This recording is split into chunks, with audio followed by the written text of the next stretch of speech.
नमस्कार, अपना एमपी आप देख रहे हैं। मैं हूं आपके साथ अंशिका पाठक। आपको सीधे ले चलते हैं भिंड, जहां डॉक्टर मोहन यादव मुख्यमंत्री मौजूद हैं और देख रहे हैं आप जन आभार यात्रा वो करते हुए नजर आ रहे हैं। जन आभार यात्रा में सीएम डॉक्टर मोहन यादव जनता का आभार व्यक्त कर रहे हैं। काफी भीड़ यहाँ पर, संख्या ज्यादा है लोगों की और साथ ही जन आभार यात्रा में सीएम के साथ आप देख सकते हैं कई नेता मौजूद हैं। जनता का आभार व्यक्त करने के लिए इस यात्रा को निकाली गई है। विधानसभा चुनाव में भी भिंड में काफ़ी ज़्यादा यहाँ पर लोकप्रियता मोहन यादव की देखने को मिली थी, लेकिन एक बार फिर से जनता का आभार व्यक्त करने के लिए मोहन यादव ने जन आभार यात्रा निकाली है।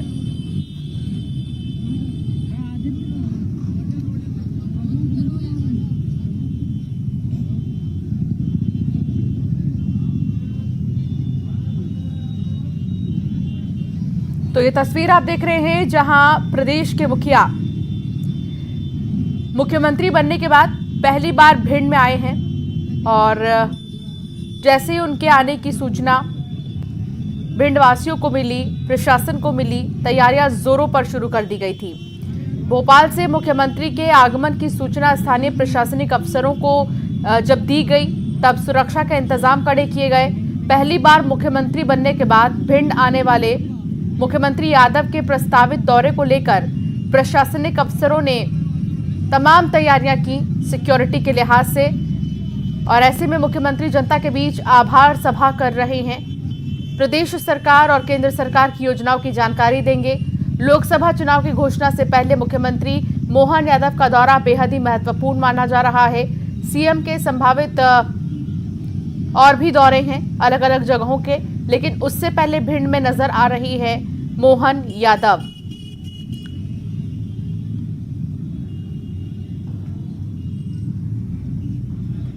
आपको बता दें कि मुख्य चिकित्सा एवं स्वास्थ्य अधिकारी को अस्थायी अस्पताल, मेडिकल टीम, एम्बुलेंस और आवश्यक चिकित्सकीय इत्यादि की व्यवस्था कार्यपालन यंत्री और लोक स्वास्थ्य यांत्रिकी विभाग भिंड को कार्यक्रम स्थल के आसपास के हैंडपंपों को दुरुस्त करने और आवश्यक पेयजल व्यवस्था, जनपद पंचायत से समन्वय कर पानी के टैंकर्स इत्यादि उपलब्ध कराना, ये तमाम ऐसी तैयारियां की गई है। लेकिन सबसे बड़ी बात यह है कि मोहन यादव के दौरे को बेहद खास माना जा रहा है। लोकसभा चुनाव के पहले मोहन यादव पहुंचे हैं भिंड और ये तस्वीर हम आपको दिखा रहे हैं भिंड से सीधी तस्वीर। जन आभार यात्रा में इस वक्त मोहन यादव मौजूद हैं।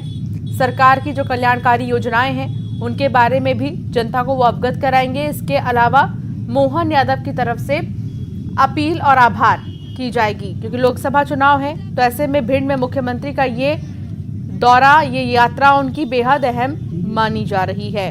सभा को वो संबोधित भी कर सकते हैं, इसके लिए अभी इंतजार करना होगा। लेकिन आपको बता दें कि लगभग बताया जा रहा है कि MJS मैदान पर कार्यक्रम होगा, जिसमें कि वो 1816 करोड़ की राशि सिंगल क्लिक के माध्यम से किसानों के खाते में आवंटित करेंगे। इस मौके पर उनके द्वारा भिंड जिले में 194 करोड़ के कार्यों का भूमि पूजन भी किया जाएगा। तो आज क्यों खास है मोहन यादव का भिंड दौरा, ये हम आपको बता रहे हैं। मुख्यमंत्री लगभग 11:45 पर यहां पर पहुंचे थे। इसके बाद मैदान पर भी जाने का उनका कार्यक्रम है, जहां उनका संबोधन होगा। विकास कर्म का भूमि पूजन किया जाएगा। इसके अलावा किसान जो के खाते में सिंगल क्लिक के माध्यम से 1816 करोड़ की राशि आवंटित करेंगे। ओला पीड़ित किसानों को विशेष राशि स्वीकृत होने की संभावना भी है।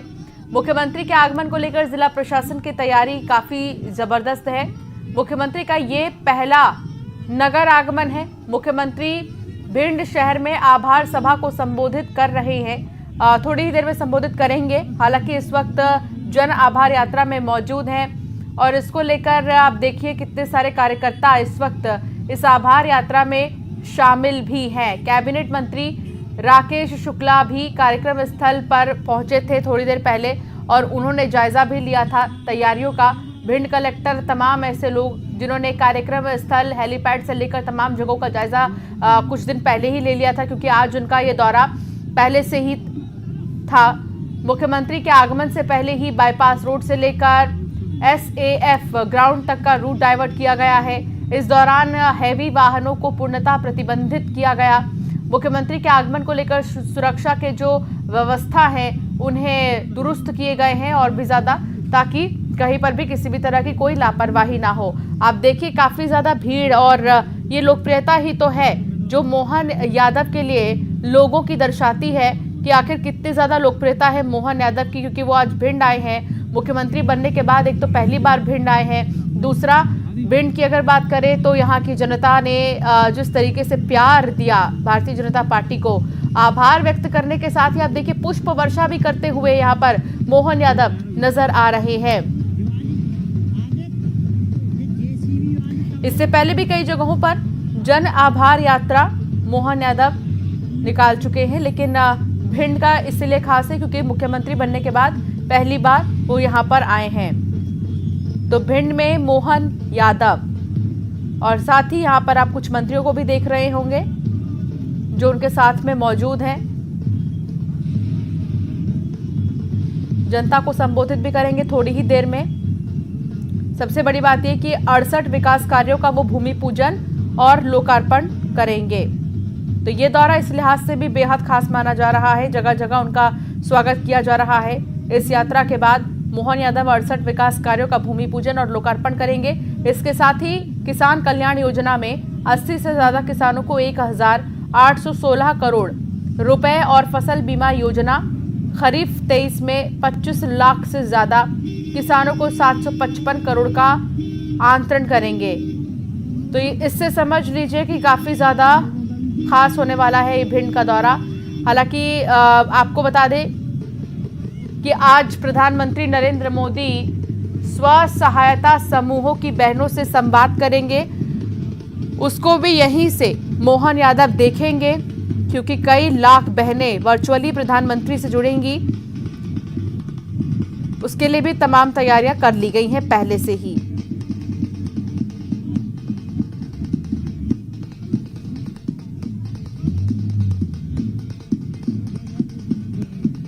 तो मुख्यमंत्री द्वारा विभिन्न विभागों के 18 निर्माण कार्यों का लोकार्पण किया जाएगा। इन निर्माण कार्यों की लागत 139 करोड़ 56 लाख रुपए है, जिनमें 99 करोड़ 46 लाख रुपए की जल प्रदाय योजना और भी कई ऐसी सरकारी योजनाओं को शामिल किया गया है। तो ये देखिए तस्वीर आपको दिखा रहे हैं भिंड से, ये सीधी तस्वीर, लाइव तस्वीर मोहन यादव की, जो कि जन आभार यात्रा में मौजूद है, जनता का आभार व्यक्त कर रहे हैं। और आज यहाँ भिंड की धरती से वो कई बड़ी योजनाओं की शुरुआत भी करने जा रहे हैं, इनका भूमि पूजन भी मुख्यमंत्री करेंगे। गुना जिले में ओलावृष्टि से खराब हुई फसलों को देखकर किसान इतने दुखी हैं कि वो नेताओं के पैरों में गिरकर मुआवजे की गुहार लगा रहे हैं। बुधवार को गुना जिले के दौरे पर आए केंद्रीय मंत्री ज्योतिरादित्य सिंधिया को देखकर एक बुजुर्ग किसान भावुक हो गया और सिंधिया के पैरों में गिरकर गिड़गिड़ाने लगा। ज्योतिरादित्य सिंधिया ने किसान को जल्द से जल्द उठाया और मुआवजा दिलवाने का भरोसा भी दिलाया। कुछ बुजुर्ग महिलाएं भी सिंधिया के गले लगकर रोने लगी। इस दौरान पूरा माहौल भावुक हो गया। आप भी देखिए तस्वीर। बहुत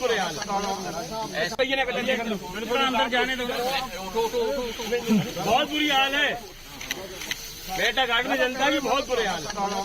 ऐसे हमारे 29 ऐसे गांव हैं। आज मैंने 48 घंटे के अंदर प्रशासन अंदर जाने दो। बहुत बुरी हाल है, बेटा घाट में जनता की बहुत पूरा महाराज क्या बताएं पूरे बेटा घाट में। और अब लोकसभा चुनाव से जुड़ी बड़ी खबर आपको बता देते हैं। 14 या 15 मार्च को चुनाव की तारीखों का ऐलान हो सकता है। लोकसभा चुनाव की तारीखों का ऐलान हो सकता है। 7 चरण में चुनाव हो सकते हैं। और यही 2019 की अगर हम बात करें तो एक बार फिर से आपकी याद ताजा कर देते हैं कि अप्रैल 11 से चुनाव शुरू हो गए थे। पहला फेज शुरू हो गया था। 2019 में भी 7 चरणों में चुनाव हुए थे और 23 मई को मतगणना हुई थी, वोटों की गिनती हुई थी। एक बार फिर अब कहा जा रहा है कि क्या 2019 की तरह ही इस बार 2024 में भी लोकसभा के चुनाव ऐसे ही होंगे। इसके लिए इंतजार आपको करना होगा, क्योंकि 14 या 15 मार्च को तारीखों का ऐलान कर दिया जाएगा। तब तक चर्चा यही है कि 7 चरणों में चुनाव हो सकते हैं। जानकारी अब तक यही मिल रही है सूत्रों के हवाले से कि 7 चरणों में चुनाव हो सकते हैं।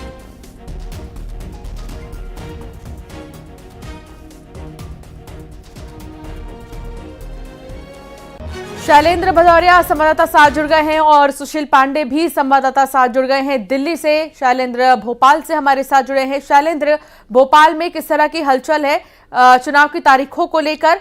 क्या लगता है कि जो अभी कहा जा रहा है कि 14 या 15 मार्च को तारीखों का ऐलान हो सकता है, कुछ ऐसी ही चर्चा चल रही है क्या? बिल्कुल साफ तौर पर चर्चा चल रही है कि मार्च के दूसरे सप्ताह में किसी भी वक्त देश में आचार संहिता लग सकती है और यही कारण है कि मध्य प्रदेश निर्वाचन आयोग की तरफ से सभी आवश्यक तैयारियां जो है वो पूरी कर ली गई। जो जिला निर्वाचन अधिकारी के तौर पर काम करेंगे, नहीं जिला जो कलेक्टर है उनकी दिल्ली में एक दौर की ट्रेनिंग हो चुकी है और उसके बाद यहाँ पर भी लगातार जो चुनाव आयुक्त हैं वो लगातार अलग अलग जिलों का दौरा भी कर रहे हैं वीडियो कॉन्फ्रेंसिंग के माध्यम से। जो स्थानीय कलेक्टर है उनसे कई दौर की बातचीत भी हुई है, किस तरह की व्यवस्थाएं रहनी है सबको लेकर बात हुई है। किस तरीके से पोलिंग बूथ, कितने क्रिटिकल बूथ रहेंगे, कितने सामान्य बूथ रहेंगे, किस तरह से लोगों की तैनाती की जानी है, पुलिस फोर्स की किस तरह से तैनाती होगी। तो ये सारी जो तैयारियां हैं वो निर्वाचन आयोग की तरफ से पूरी कर ली गई है। अगर दूसरी तरफ राजनीतिक दलों की तैयारियों को लेकर करें तो मध्य प्रदेश बीजेपी जो है वो अपने 24 प्रत्याशियों का ऐलान भी कर चुकी है और कांग्रेस भी की सूची भी लगभग तैयार है। माना जा रहा है कि जल्द ही कांग्रेस की भी सूची सामने आ जाएगी। और जिस तरीके से राहुल गांधी की भारत जोड़ो न्याय यात्रा मध्य प्रदेश से निकल रही है, तो कहीं ना कहीं लोकसभा के प्रचार के तौर पर इसको देखा जा रहा है। दूसरी तरफ अगर हम देखें तो बीजेपी के तमाम दिग्गज जो है वो लगातार दौरे कर रहे हैं। खुद मुख्यमंत्री डॉक्टर मोहन यादव ने मोर्चा संभाल रखा है। देखिए, जो आवश्यक काम है, जो आचार संहिता लगने के बाद नहीं हो सकते, उन कामों को करने में सरकार जुटी हुई है। जिस तरीके से कल भी कई बड़ी परियोजनाओं का भूमि पूजन मैं आपके पास दोबारा से आऊंगी, जानकारी लूंगी। सुशील भी मेरे साथ जुड़े हैं दिल्ली से। सुशील, क्या अभी पुख्ता जानकारी मिल पाई है क्या? कब तक इलेक्शन कमीशन की तरफ से इस पर जानकारी साझा की जाएगी कि कब होंगे चुनाव?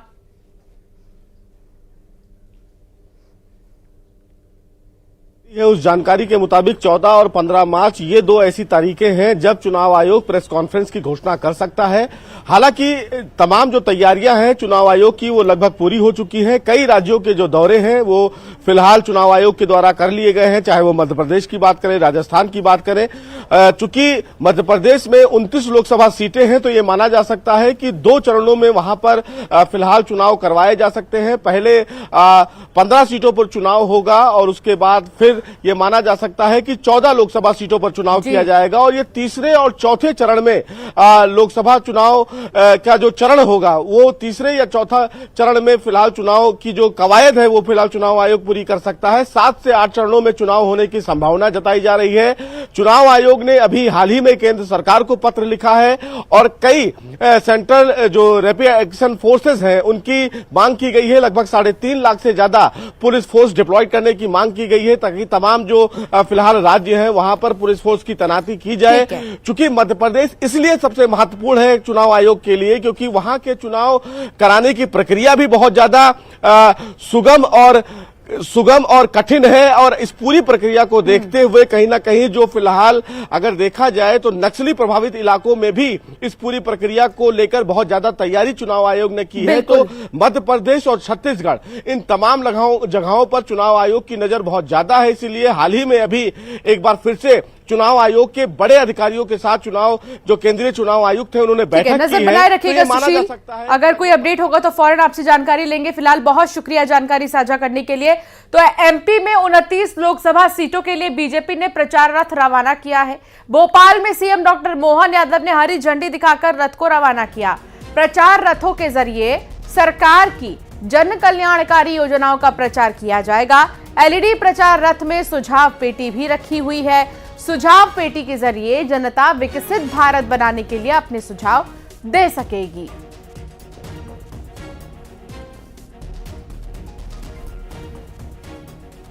कि जब उज्जैन में सिमस होता है, मध्य प्रदेश में सरकार हमारी बनती है और देश में भी हमारी सरकार बनती है। मेरी अपनी ओर से आज के इस अवसर पर जब यशस्वी प्रधानमंत्री माननीय श्रीमान नरेंद्र मोदी जी के नेतृत्व में फिर एक बार मोदी सरकार बनाने जब हम जा रहे हैं, तो प्रदेश के अंदर सभी मतदाताओं से, आम नागरिकों से विकास के मामले में जो सुझाव उनको आगामी भावी सरकार के लिए हो, उस सुझाव के संग्रहण करने के लिए हमने सुझाव पेटिका लेकर विभिन्न रथ का रवाना किया है। मुझे इस बात की प्रसन्नता है कि 29वीं लोकसभा में हमारे ये सुझाव पेटिका लेके वीडियो के माध्यम से जागृति रथ निकलेंगे, जिनमें अपने सरकार की योजनाओं के साथ साथ पिछली सरकार की उपलब्धियां भी हम बताएंगे और भविष्य में विकास का कौन सा संकल्प।